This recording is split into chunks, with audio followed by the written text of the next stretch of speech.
भारत की सबसे बड़ी मस्जिद, जिसे शाही मस्जिद के रूप में जाना जाता था और जिसे मुगल बादशाह शाहजहां के द्वारा शाहजहानाबाद के बसाने पर निर्मित कराया गया।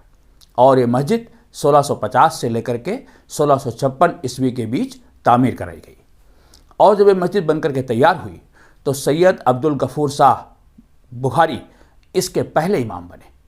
लेकिन ये मस्जिद एक ऐसे दौर से भी गुजरी जब इसने गर्दिश का दिन देखा, और वो समय था 1857 के विद्रोह का समय। हुआ यूं कि जब बहादुर शाह जफर को अंग्रेज़ों ने गिरफ्तार कर लिया और इनको गिरफ्तार करके रंगून भेज दिया, दिल्ली पर अंग्रेज़ों का अधिकार हो गया। जितने विद्रोही थे उनको पकड़ा गया, मारा गया, और दिल्ली के लाल किले से लेकर के जामा मस्जिद तक का जो क्षेत्र था पूरा नेस्तो नाबूद करा दिया गया। सैकड़ों इमारतें बारूद से उड़ा दी गई।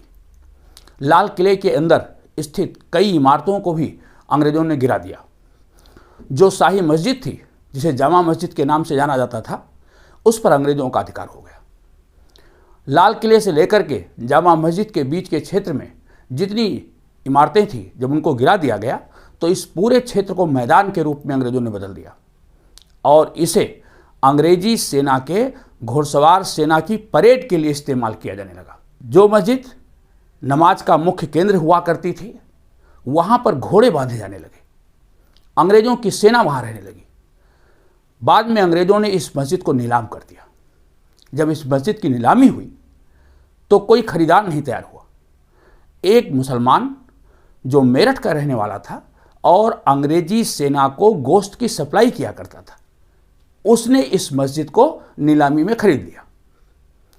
ये मस्जिद उस मुसलमान के पास चली गई।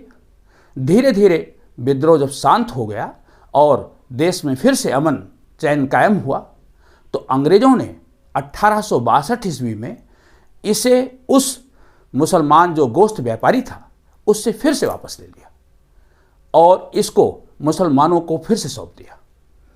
मस्जिद काफ़ी टूट फूट हो चुकी थी। मस्जिद में नमाज तो बंद ही हो चुकी थी।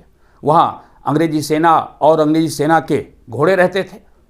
मस्जिद को फिर से साफ कराया गया और 1862 के बाद जब ये मुसलमानों के पास फिर से आई तो इसको नवाब रामपुर और निजाम हैदराबाद के शासकों के द्वारा जो इमदाद दी गई, जो पैसा दिया गया, उसकी मदद से फिर से इसको साफ सफाई करा करके, इसकी मरम्मत करा करके फिर से नमाज के काम में लिया जाने लगा।